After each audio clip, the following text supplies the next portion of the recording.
தேவனுடைய பரிசுத்த நாமத்திற்கு எல்லா கனமும் மகிமையும் துதியும் சோத்திரம் புகழும் உண்டாவதாக. என்னுடைய மகன் ஐசக் பால் போன மாதத்தில் இயேசு கிறிஸ்துடைய எச்சரிப்பு என்ற தலைப்பில் ஒரு அருமையான ஒரு தேவனுடைய வார்த்தையை ஒரு 7 பகுதியாக பிரித்து சொன்னார். ரொம்ப ஆசீர்வாதமாக இருந்தது. 200க்கும் மேற்பட்ட மக்கள் அதை பார்த்துக்கிட்டு இருக்காங்க. இப்போ இந்த மாதம் ஆதி அப்போஸ்தலருடைய எச்சரிப்பு என்ற தலைப்பிலே ஒரு 5 காரியத்தை இன்றைக்கு நம்ம பார்த்துருக்குறோம்.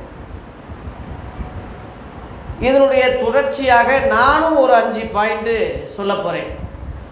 அதாவது தொடர்ச்சி, என் மகன் பேசின பிரசங்கத்துக்கு தொடர்ச்சி ஒரு 5 காரியத்தை ஆதி அப்போஸ்தலருடைய தொடர்ச்சி அல்லது நம்பர் 2 என்று இதை வைத்து கொள்ளலாம்.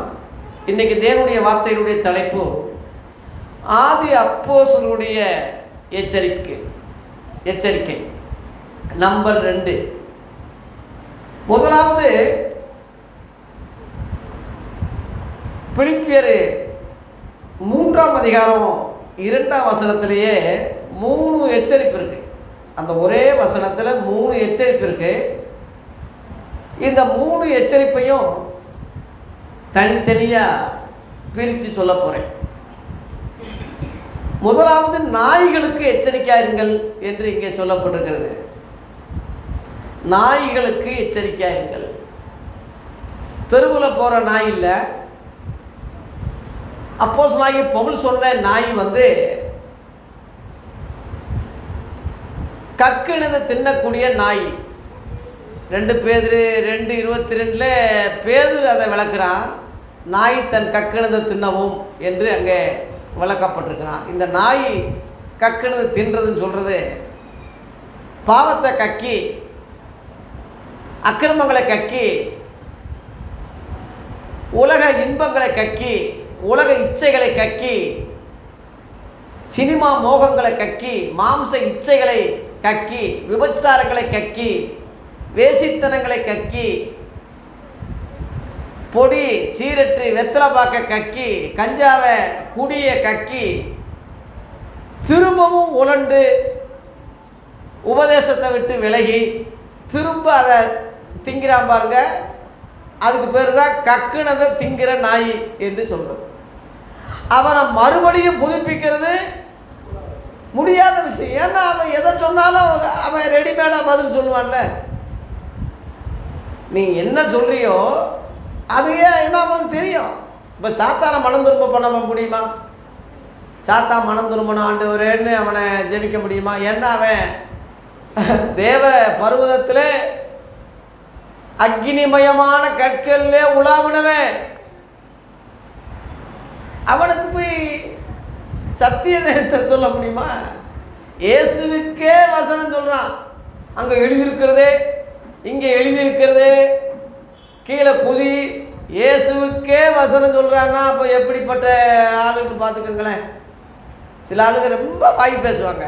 ஒரு ஊழியக்காரே அன்பு பாராட்டி அவங்ககிட்ட வசனம் சொல்லிக்கிட்டு இருந்தா ஊழியக்காரனே லந்து பண்ணுற அளவில், கேவலப்படுத்துகிற அளவில் அதிகமாக பேசி வாய் அடைக்கணும்னு அவன் திறமையை காட்டிக்கிட்டு இருப்பான். அவன் மனம் திரும்புறதுக்கு லாய்க்கு இல்லாதவன். யோவான் 8:44 சாத்தானை பற்றி ஏன் சொல்கிறாரு? அவன் ஆதி முதல் மனுஷ குலபாதகன், அவன் பொய்யன், அதனால் சத்தியத்திலே நிலை நிற்கவில்லை. அங்கே ஒரு வார்த்தை சொல்கிறார், சத்தியத்திலே அவன் நிலை நிற்கலை. சத்தியம் தெரியும், நிலை நிற்கலை. தெரியும், அவனுக்கு தெரிஞ்சவன் ஏன்னா திரும்ப கொண்டு வர்றதுக்கு முடியாது. கர்த்தரும் இரட்சகருமாக இருக்கிற இயேசு கிறிஸ்துவை அறிகிற அறிவினாலே உலகத்தின் அசுத்தங்களுக்கு தப்பினவர்கள் திரும்ப அவைகளே விழுந்து சிக்கிக்கிட்டா அவனை மறுபடியும் புதுப்பிக்கிறது கூடாத காரியம்னே 2 பேதுரு 2:20 போட்டிருக்கேன்.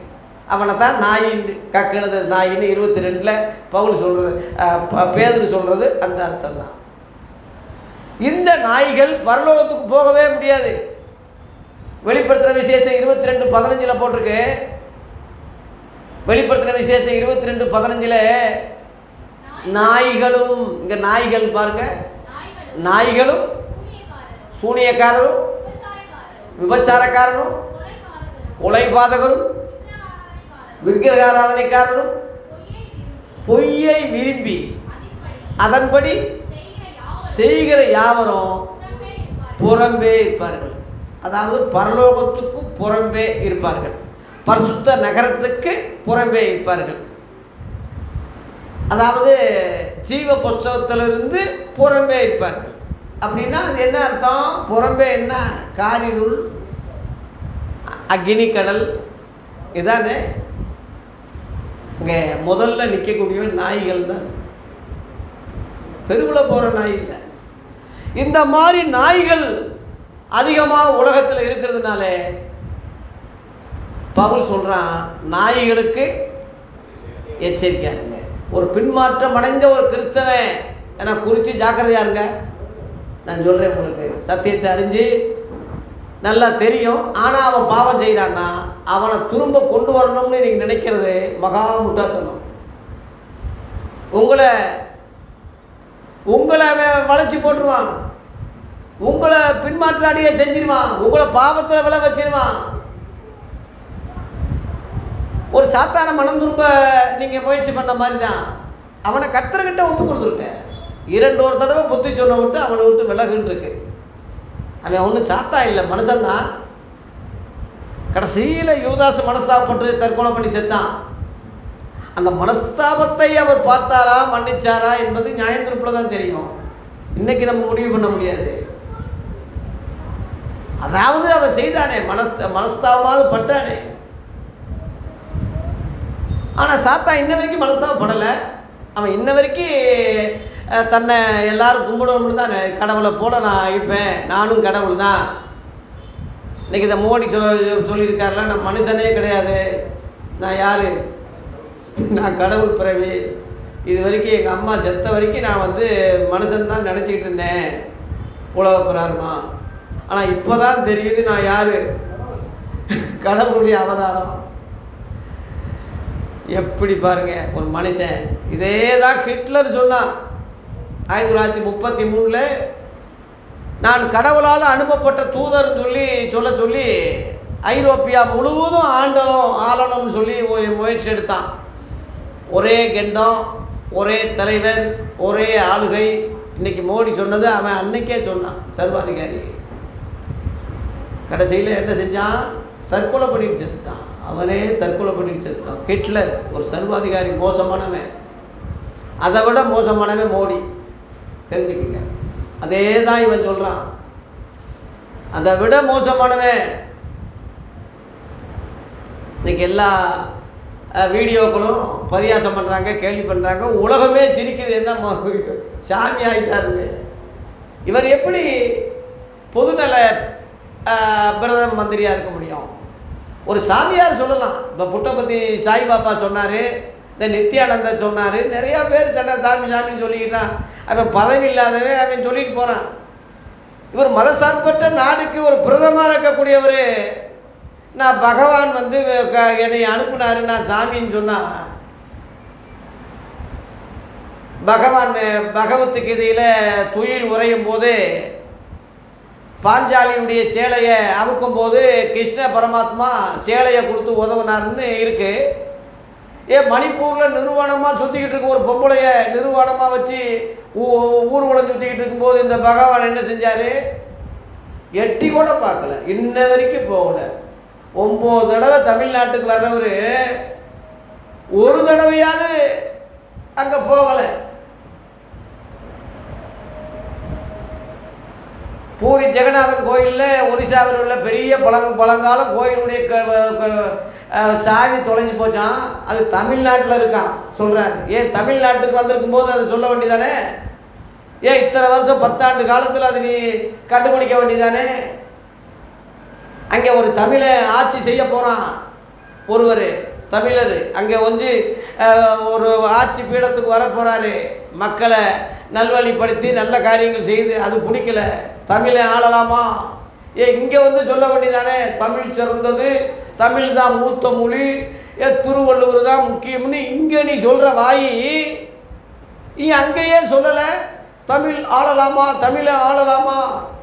இனிமேலே மோடி தமிழ்நாட்டுக்கு வர முடியுமான்னு கேட்குறேன். அங்கே ஒரு வாயி, அது அது அது என்ன வாயினா நார வாயி, இது நல்ல வாயி, அது நாய வாயின்னு சொல்லுவான் போட்டிருக்கு. இப்படிப்பட்ட ஆள்களுக்கு எச்சரிக்கையாக இருக்கணும். அவனை திருத்தவே முடியாது. முகமே பார்த்தீங்கன்னா அனுமார் முகமாக தான் இருக்கும், திருத்த முடியாது. ஹிட்லர் விட மோசமானவன் சர்வாதிகாரி. ஒரு ஊழியக்காரே பின்வாங்கிட்டான்னா திரும்ப கொண்டு வரவே முடியாது, கொண்டு வரவே முடியாது.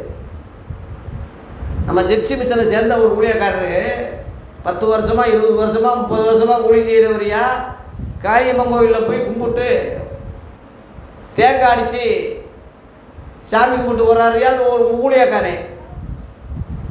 இன்னும் சம்பளம் கொடுத்துக்கிட்டு இருக்காங்க, இன்னும் அந்த ஸ்தாபனத்தில் தான் வச்சுக்கிட்டு இருக்காங்க. எவ்வளவோ முயற்சி பண்ணி நான் இழுத்து பார்க்குறேன், முடியல. என்னையே ஓவர்டாக் பண்ணி என்னையே அவர் வழிக்கு கொண்டு வர்றதுக்கு தான் முயற்சி பண்ணுறாரு தவிர அவர் திருந்துற மாதிரி முயற்சி பண்ணலை. அதனால் அந்த முயற்சியை நான் கை விட்டுட்டேன். கர்த்தர்கிட்ட சாத்தாங்கிட்ட ஒப்பு கொடுங்கன்னு சொன்ன மாதிரி பிசாசிக்கிட்ட ஒப்பு கொடுத்தாச்சு. தயவுசெய்து பின்வாங்கினவங்களை கொண்டு வர நினைக்காதீங்க, பின்மாற்றம் அடைஞ்சவங்களை கொண்டு வர நினைக்காதீங்க. சத்தியத்தை அறிஞ்சு அவன் தப்பு செய்கிறான்னா அவனை திரும்ப நீங்கள் கொண்டு வர முடியாது. அவன் நாய் கக்கனதை தின்னுட்டான், திரும்ப அவனை நீங்கள் தயவு செய்து இழுக்காதீங்க. அவனை குறித்து எச்சரிக்கையா இருங்க. 1.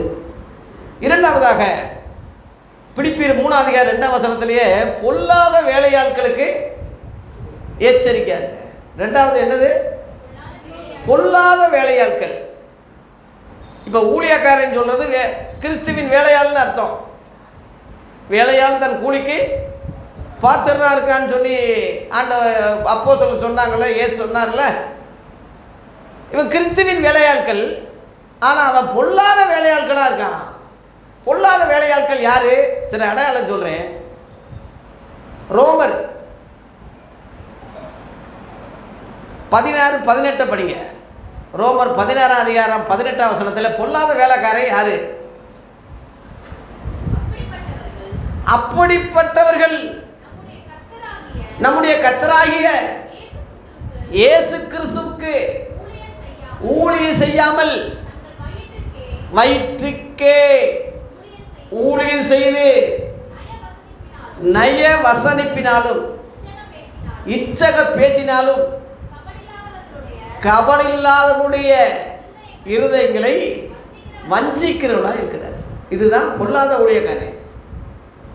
ஜாக்கிரதையாக இருக்கணும், இவங்களை குறித்து எச்சரிக்கையாக இருக்கணும். வயிற்றுக்கே, அவன் வயிறு தான் கடவுள்.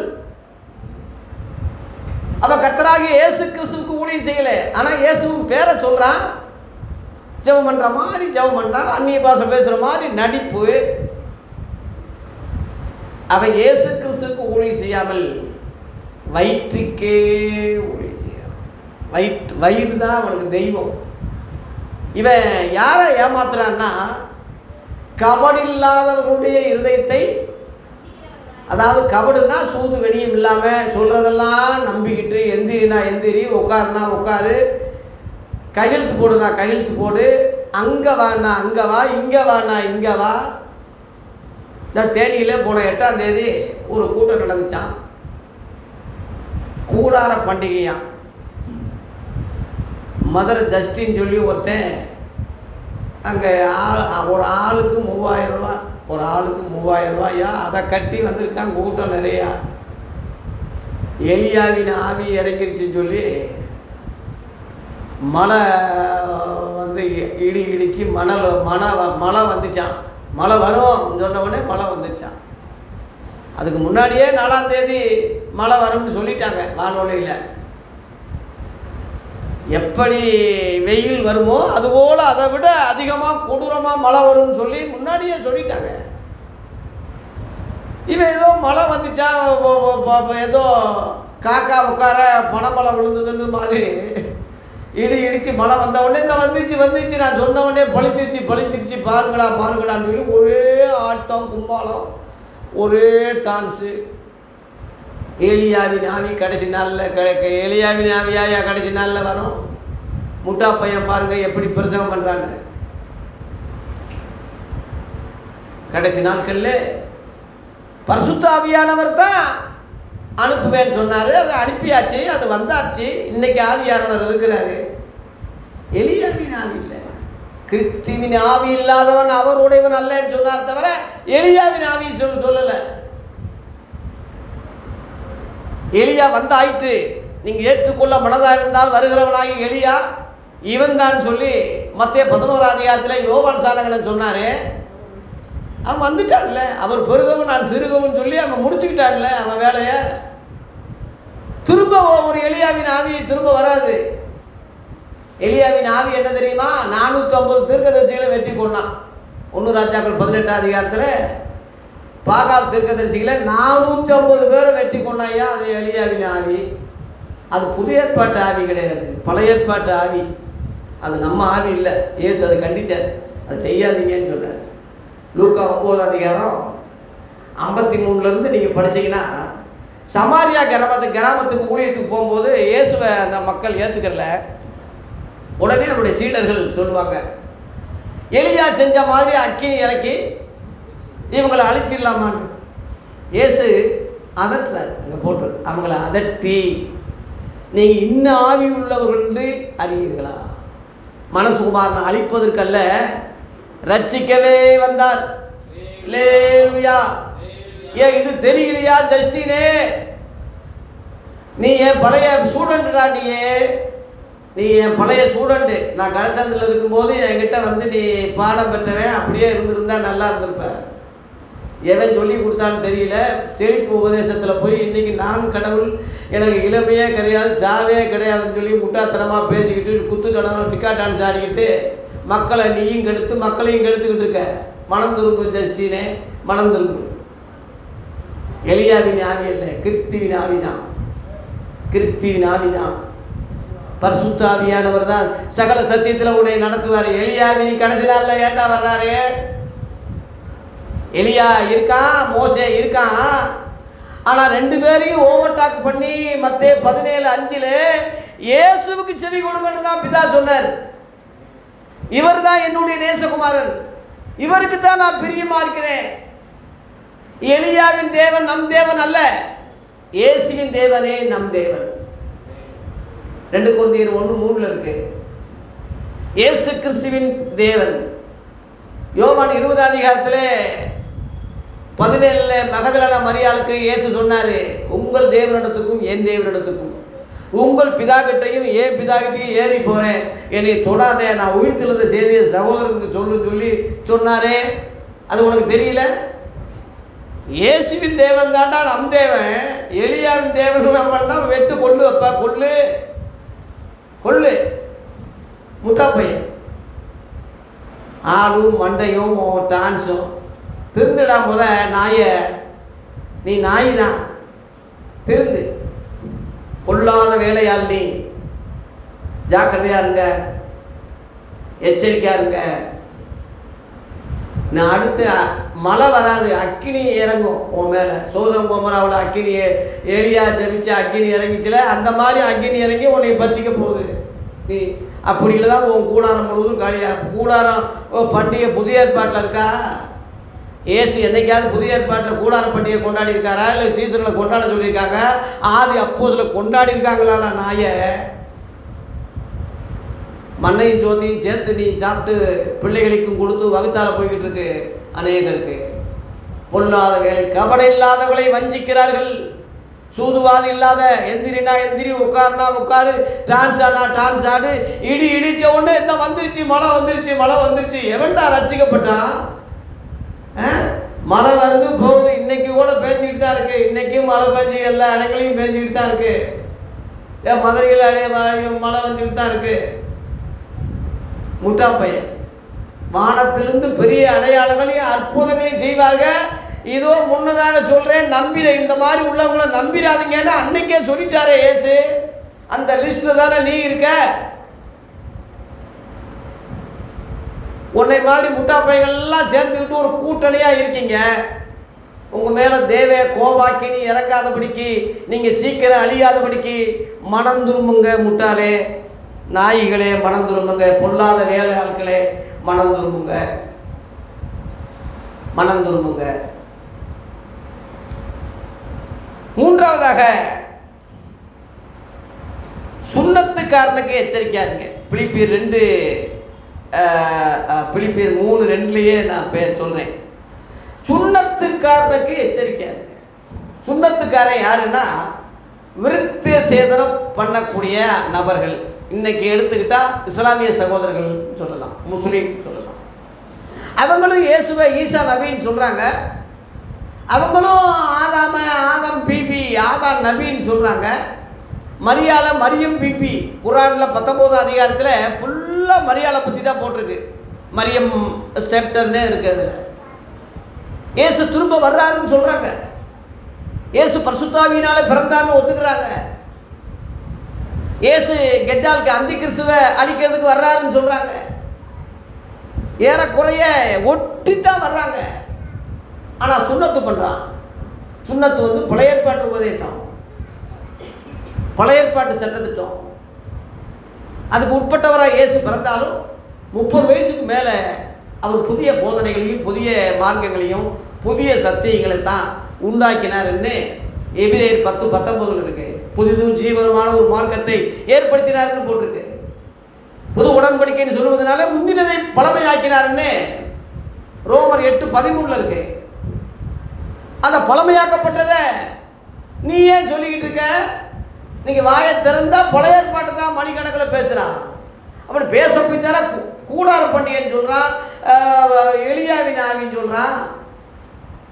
பழைய ஏற்பாட்டுக்கும் புதிய ஏற்பாட்டுக்கும் வித்தியாசம் தெரியாதவன், புது உடன்படிக்கைக்கு பழைய உடன்படிக்கைக்கு வித்தியாசம் தெரியாதவன், மோசே லேவி ஊழியத்துக்கும் அப்போஸ்தலர் ஊழியத்துக்கும் வித்தியாசம் தெரியாதவன், என்னடா மக்களை வழி கூட வழிகாட்டினா இருவரும் குளிரெல்லாம் விடுவாங்க.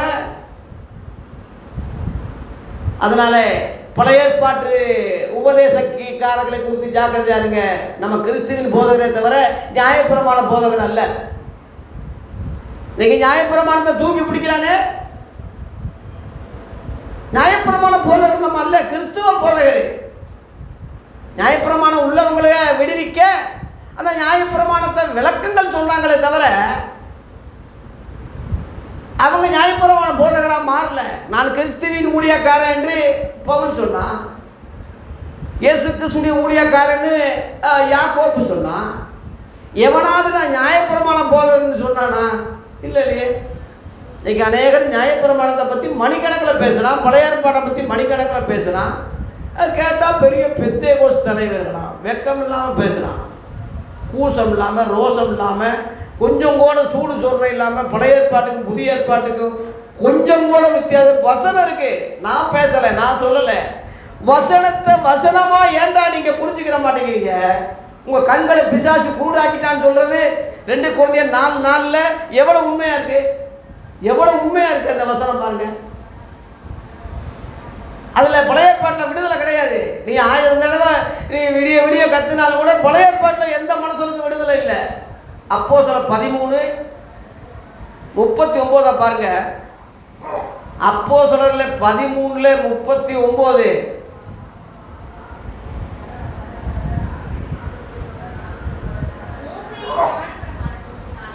மோசேயின் நியாயப்பிரமாணத்தினாலே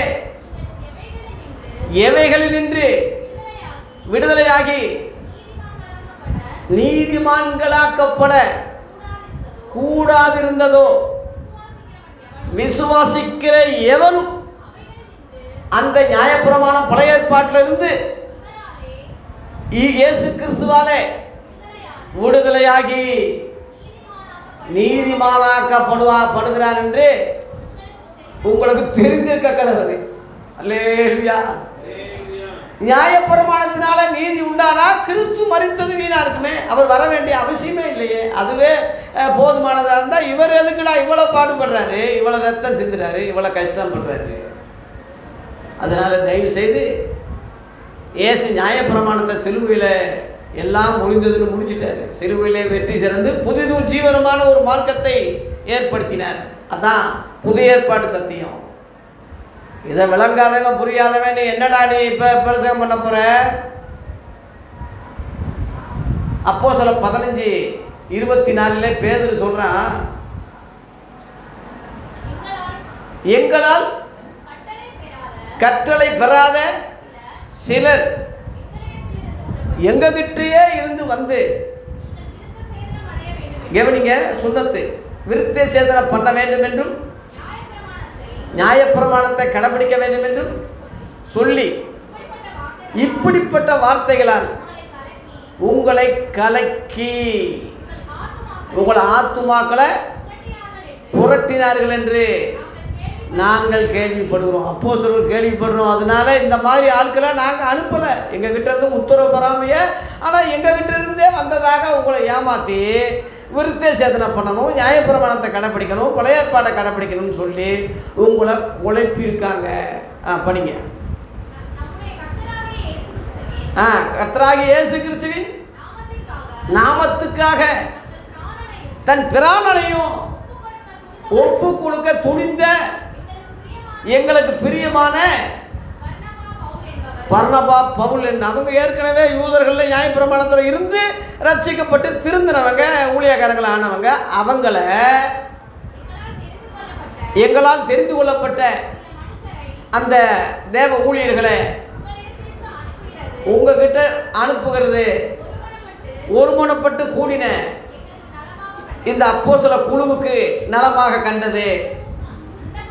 அந்தபடியே யூதாவையும் சீலாவையும் அனுப்பியிருக்கிறோம். இங்கே பாருங்க, பவுலையும் சீலாவை அங்கே அனுப்பி அந்த அந்தியோகியா பட்டண சபை, அந்த சபை தான் முத கிறிஸ்தவகன் பேர் வந்தது. 30ஆம் வசனத்தில் பார்த்தீங்கன்னா இந்த நிருபத்தை கொண்டு போய் அவங்கெல்லாம் வாசிக்க, அவங்க எல்லாத்தையும் கூப்பிட்டு வச்சு இப்படியா அப்போஸ்தலர் எழுதியிருக்காங்கப்பா, அந்த நிருபத்தை வாசிக்கிறாங்க. படிக்க 30.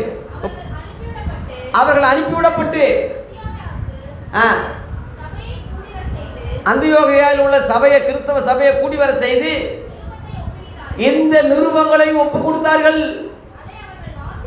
அதை அவங்க வாசித்து அதனால் உண்டான ஆறுதலுக்காக சந்தோஷப்பட்டார்கள். அல்லேலூயா. இன்னைக்கு நிருபங்களை எவனாவது படிக்கிறானா? வாயை திறந்தால் சங்கீதம், நீதிமொழி, இப்படித்தான் போய் தொலைகிறீங்க. நிருபங்கள் வாசிங்க. கிறிஸ்தவ சபையே, ஆதி அப்போஸ்தலருடைய நிருபங்கள், ரோமரிலிருந்து யூதா வரைக்கும் உள்ள நிருபங்களை படிக்க. அதில் தான் சந்தோஷம் உண்டாகும், அதான் தெளிவு உண்டாகும். கிறிஸ்தவங்களுக்குள்ளேயே பழைய ஏற்பாட்டுக்காரன் இருக்கான், சுன்னத்துக்காரன் இருக்கான், தெரியாதவன் இருக்கான். அப்போஸ்தலர் 15:1 நீங்கள் மோசே நியாயப்பிரமாணத்தின்படி விருத்த சேதனம் பண்ணாவிட்டால் ரட்சிக்கவே பட மாட்டீங்கன்னு ஒரு குண்டை தூக்கி போட்டான் ஒருத்தன். அதுதான் பிரச்சனையே ஆரம்பித்தது. பெரிய வாக்குவாதம் உண்டாச்சுன்னு சொல்லி அதில் 7ஆம் வசனத்தில் இருக்குது. அதன் பிறகு தான் அப்போஸ்தலர் புத்தி சொல்லி அங்கே 24ஆம் வசனத்தில் அவங்க எழுதி 30ஆம் வசனத்தில் அந்த நிருபத்தை வச்சு இது பண்ணாங்க.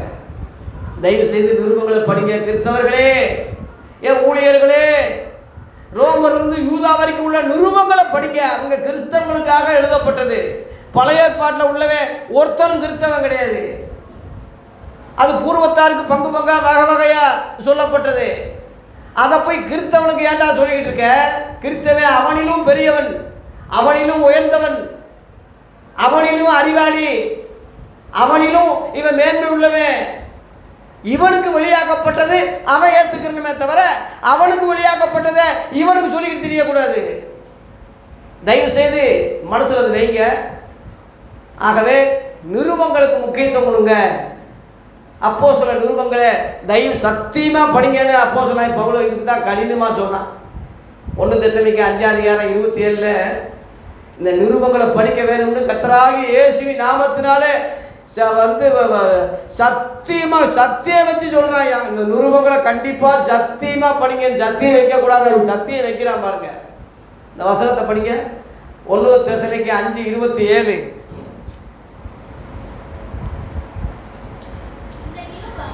இந்த நிருபம் பரிசுத்தமான சகோதரர் யாவரும் வாசிக்க வேண்டுமென்று செய்ய வேண்டுமென்று கர்த்தர் பேரில் ஆணையிட்டு உங்களுக்கு சொல்லுகிறேன். அவ்வளவு கடினமா கர்த்தர் பேரில் ஆணையிடுறேன், இந்த நிருபத்தை படிங்க. எவ்வளவு முக்கியம் கொடுத்துருக்காங்க. தயவு செய்து கிறிஸ்தவர்களே, ஊழியர்களே, நிருபங்களை படிங்க. பழைய ஏற்பாட்டு சுண்ணத்துக்காரனா போயிடாதீங்க, விருத்த சேதனக்காரனா போயிடாதீங்க, நியாயப்பிரமாண போதகராய் போயிடாதீங்க. அந்த மாதிரி சுண்ணத்துக்காரனுக்கு எச்சரிக்கையா இருங்க. 3வது பாயிண்ட். 4வதாக அப்போஸ்தலர்ல 20:29 படிங்க.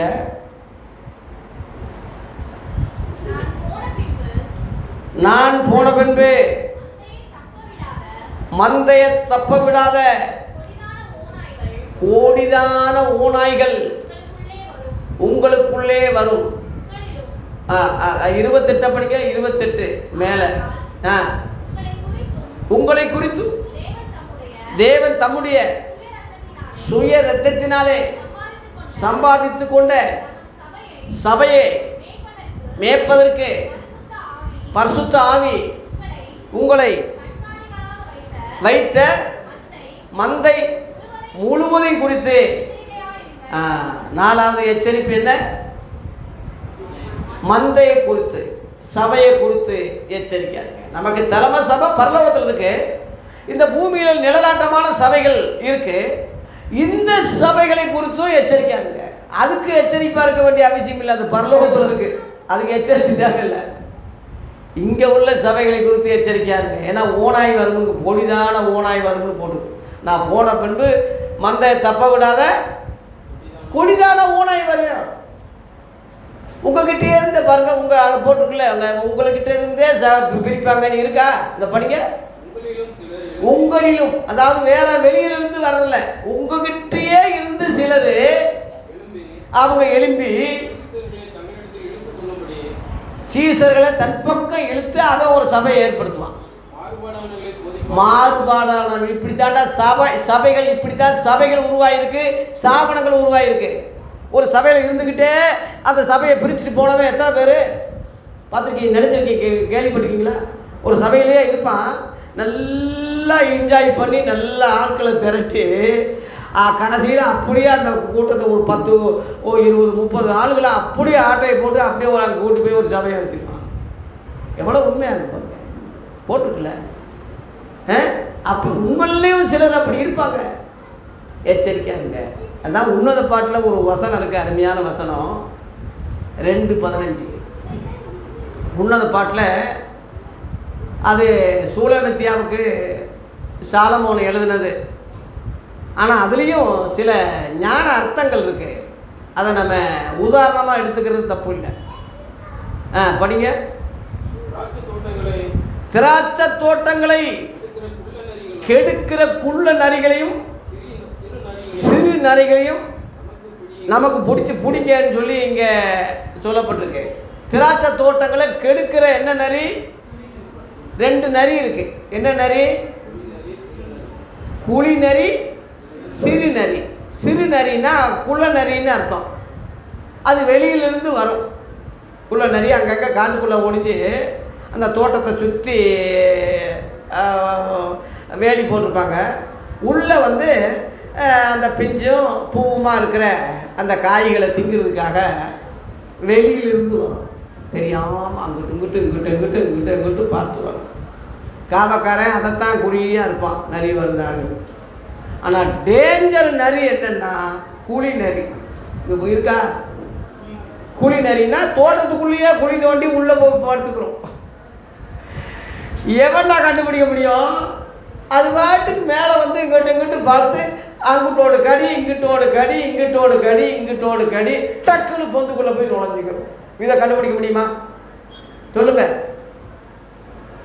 அதனால தோட்டம் தான் சபை. பூவு பிஞ்சு இருக்கிறதா மெச்சூரிட்டி இல்லாத விசுவாசிங்க, வஞ்சகம் இல்லாத அப்பாவிகளா சிலர் சொல்கிறதெல்லாம் நம்பிட்டு அப்படிதான் பாஸ்டர், அப்படியா பாஸ்டர் அப்படியே நம்பிட்டு போவாங்கல்ல. பிஞ்சு பூ பாவம். இவங்களை கெடுக்கிறதுக்கு கூலிநரி சபைக்குள்ளேயே இருக்கும், சபைக்குள்ளேயே இருக்கும். உங்களில் சிலர் எலும்பின்னு இருக்குல்ல, அந்த அந்த அந்த கூலிநரி. ஜாக்கிரதையாக இருங்க. வெளியிலிருந்து ஒருத்தன் வந்தால் நம்ம கண்டுபிடிச்சிடலாம். நம்ம சபைக்குள்ளேயே ஒருத்தர் இருந்து உங்களை ஆட்டையை போட்டோம்னா என்ன செய்ய முடியும்? அவங்கள பிடிங்கன்னா கண்டுபிடிங்க. அந்த மாதிரி எவனாவது இருந்தால் திருத்துங்க, புத்தி சொல்லுங்க. சரியில்லாவிட்டால் சபையை விட்டு துரத்துங்க. கூலிநரி, ஜாக்கிரதையாக இருங்க. கூலிநரி. நம்ம சபையில் உள்ள எல்லாரையும் நம்பிடாதீங்க. சபையில் எல்லாம் வந்தாங்கன்னா மெய்யானவழி தேவ சபையில் எல்லாம் பரிசுத்தவான்கள் தான் போகணும்னு நினைச்சிடாதீங்க. கூலி நரிகள் இதில் உண்டு. பிடிங்கன்னு சொன்ன மாதிரி நான் சில நரிகளை கண்டுபிடிச்சிருக்கேன். ஜாக்கிரதையாக இருங்க. ரொம்ப வெளிப்போட ஒரு அளவில் இருக்கேன், மற்றபடி ரொம்ப கண்காணிக்கிற ஒரு கர்த்தர் தான் நம்ம. என்ன அதனால் தயவு செய்து வெளியிலிருந்து வர்ற நரிகளை விட கூலி நரிகள், சபைக்குள்ளேயே கூலி நரிகள் ரொம்ப உங்களை மோசமாக. ஏன்னா அவங்க நம்புவீங்க. நீங்கள் நம்ம விசுவாசி, நம்ம ஐயா, நம்ம அம்மா, நம்ம சகோதரி என்று நினைப்பீங்க. அவன் உன்னை ஆட்டையை போட்டு லேசாக ஆட்டையை போட்டுவான். யூதாசை தவிர இயேசுவை எவனும் பிடிக்க முடியாது. யூதாசை பிசாசி பிடிச்சான். யூதாசை வச்சு சாத்தான் இயேசுவை காட்டி கொடுக்க முடிஞ்சது. உங்களில் ஒருவன் பிசாசியாக இருக்கிறானே, யோவான் 6:70. உங்களில் ஒருவன் பிசாசியாக இருக்கிறானே. தோட்டத்துக்குள்ளேயே குளிநரி இருக்கு. உங்களில் ஒருவன் எழும்பி மாறுபாட சத்தியங்களை போதிப்பான். இது எல்லா சபைகளுக்கும் பொருந்தும். கிறிஸ்தவ சபைகளே, உங்கள் எல்லா சபைகளுக்கும் குளிநரி இருக்கு. வெளிநரியிலிருந்து வர்றவனை நீ ஜாக்கிரதையா நீ பார்ப்ப. கூலிநரி உள்ளவனை நீ எப்படிடா பார்க்க முடியும்? லூக்கா 13:33 ஏரோது ராஜா நரின்னு சொன்னார் ஏசு. அந்த நரிக்கு போய் சொல்லுங்கன்னு சொன்னார். ஏரோது ராஜா நரின்னு சொன்னார். ஒரு கவர்மெண்ட்டு, ஒரு ராஜா, ஒரு அந்தஸ்தில் ஒரு ஒரு ஒரு அளவில் ஒரு இதாக இருக்கிறவன் நரி, அதாவது தந்திரக்காரன். பாமர மக்கள் நேருக்கு நேர் மோதுவான். மனசில் உள்ளது சொல்லுவான், வைவா ஐயோ அப்பான்னு புலம்புவான். அவனை நம்பிடலாம். அவன் சிரிச்சுக்கிட்டே கழுத்தாடியா அப்படியா பேனாவிலேயே காட்டிடுவான் அவன் புத்திய. அவனை குறித்து ஜாக்கிரதையாக இருங்க. நரி, குள்ள நரி, வெளி நரி, குழி நரி சபையை கெடுக்கும்.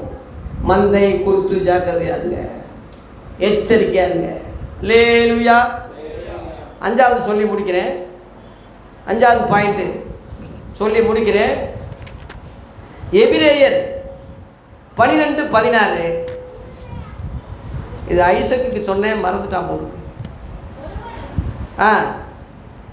ஒருவனும் வேசிக்கலனாகவும் ஒருவேளை போஜனத்துக்காக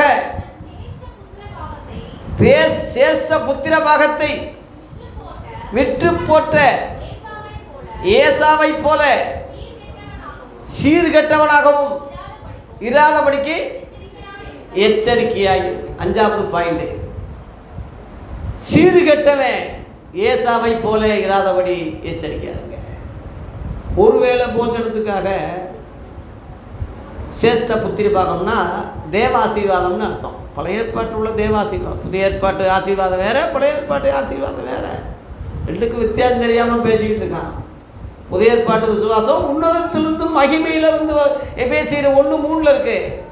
ரோமர் 15:29 சுவிசேஷத்தின் சம்பூர்ண ஆசீர்வாதம் இருக்கு. புதிய ஏற்பாட்டு ஆசீர்வாதம் ஆவிக்குரியது, பழைய ஏற்பாட்டு ஆசீர்வாதம் உலக பிரகாரமானது. அந்த உலக பிரகாரமான ஆசீர்வாதத்தை கூட கடவுள் கொடுத்தாரு. அதை பெறாம ஒருவேளை சாப்பாட்டுக்காக அதை வித்து போட்டாலே இருக்கு. நீங்க அடுத்த வசனம் பாருங்க. பிற்பாடு ஆசீர்வாதத்தை தேடி விரும்பியும் ஆகாதவன் என்று தள்ளப்பட்டதை அறிவீர்கள். திரும்ப ஆசீர்வாதம் வேண்டும்னு வந்தான். ஏசா, அதாவது அவன் தகப்பை ஈசாக்கு ஏசாக்கிட்ட, ஏப்பா அது முன்னாடியே உன் தம்பிக்கு கொடுத்துட்டனே, அவன் நல்லா ஆசீர்வாதமாக இருப்பானே, ஐயோ கொடுத்துட்டனே, இப்போ உங்ககிட்ட என்னடா இருக்குது, கொஞ்சம் தான்டா இருக்குது. அவன் எத்தனை இருந்தாலும், ஏமாத்தக்காரனாக இருந்தாலும், பொய்க்காரனாக இருந்தாலும், அவன் உலக ஆசீர்வாதமாக இருந்தான்ல யாக்கோப்பு. எங்கிட்ட போய் ஆட்டையை போட்டு எங்கெங்கே போய் இது பண்ணி செழிப்பாக தானே இருந்தான். உலக ஆசீர்வாதம் உலகத்தோடு தான் போகும். அதனால் இன்றைக்கி உள்ள கிறிஸ்தவன் வசதியாக இருக்கான், கார் வச்சுருக்கான், பங்களா வச்சுருக்கான், பெரிய இடம் வச்சுருக்கான்னா அதனால கர்த்தர் ஆசீர்வதிச்சான்னு நினைக்காத. உலகத்தோடு போயிடும், அது பரலோகத்துக்கு கொண்டு போகாது. அவன் ஒரு சீர்கட்டவேன்னு ஏசாவை சொல்லியிருக்கேன். வேசிக்கல்லேன்னு இருக்கு. வேசிக்கல்ல சீர்கட்டவன் ஒருவேளை போஜனத்துக்காக.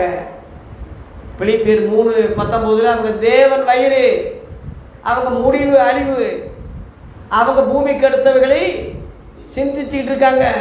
20ஆம் வசனம், நம்முடைய குடியிருப்பு பரலோகத்தில் இருக்கிறது, அங்கே இருந்து கர்த்தராக இருக்கிற இயேசு கிறிஸ்து இரட்சகர் வர எதிர்பார்த்து வெயிட்டிங் லிஸ்ட்டில் இருக்கிறோம். இந்த உலகம் நமக்கு சொந்தமானது அல்ல, வரப்போகிறதே நாடி தேடுகிறோம். பூமியில் உள்ளவைகள் அல்ல, மேலானவைகளே நாடுகிறோம். முதலாவது தேவனுடைய ராஜ்யத்தையும் நீதியையும் தேடுகிறோம். ஆகவே உலகத்தில் இருந்தால் நம்ம உலகத்தான் அல்ல, இந்த பூமி நமக்கு சொந்தமானது அல்ல. கட்சி கொடி வச்சு போராடணும்னு தேவையில்லை. ஒரு பக்கம் துன்பப்படுத்தினா மறுபக்கம் திரும்பி போ, இந்த பக்கம் பிரச்சனைன்னா அந்த பக்கம் போ. இயேசு வர்ற வரைக்கும் உலகம் முழுவதும் நீ சுத்த முடியாது, அவ்வளவு விஸ்தாரமா இருக்கு. இயேசு சபையை எடுக்க போகிறார். அந்தி கிறிஸ்து சீக்கிரம் வெளிப்பட போகிறான். எருசலேமிலே தேவாலயம் கட்ட போறாங்க. இளமினாட்டி குறுப்பு எழும்பி அந்தரங்கத்தில் செயல்பட்டுக்கிட்டு இருக்கு. இன்னைக்குள்ள மதவாதிகளும் அரசியல்வாதிகளும் ஒன்று சேர போறாங்க. ஆகவே தேவ பிள்ளைகளே, மந்தையை கொடுத்து உன்னை கொடுத்து ஜாக்கிரதையாரு. ஏசாவை போல சீர்கட்டவனாய் போகாதபடி ஜாக்கிரதையாரு. ஒருவேளை போஜனம்னா உலக வாழ்க்கைன்னு அர்த்தம். இந்த உலக வாழ்க்கைக்காக, இந்த அற்ப சுகத்துக்காக, சிற்றின்பத்துக்காக பேரின்பத்தை இழக்காத முட்டாள் நீ. இன்று உன் ஆத்துமா எடுத்துக் கொள்ளப்படும் முட்டாளே, நீ சேகரித்தவைகள் யாருடையதாகும் சொல்லி லூக்கா 12:20 ஆண்டவர் சொன்னார்ல, மதிகேடன்.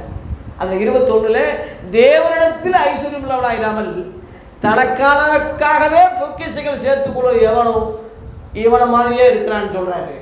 அதில் 12 சொல்றாரு, பொருளாசை குறித்து 15ஆம் வசனத்தில் பொருளாசை குறித்து எச்சரிக்கையார்கள்.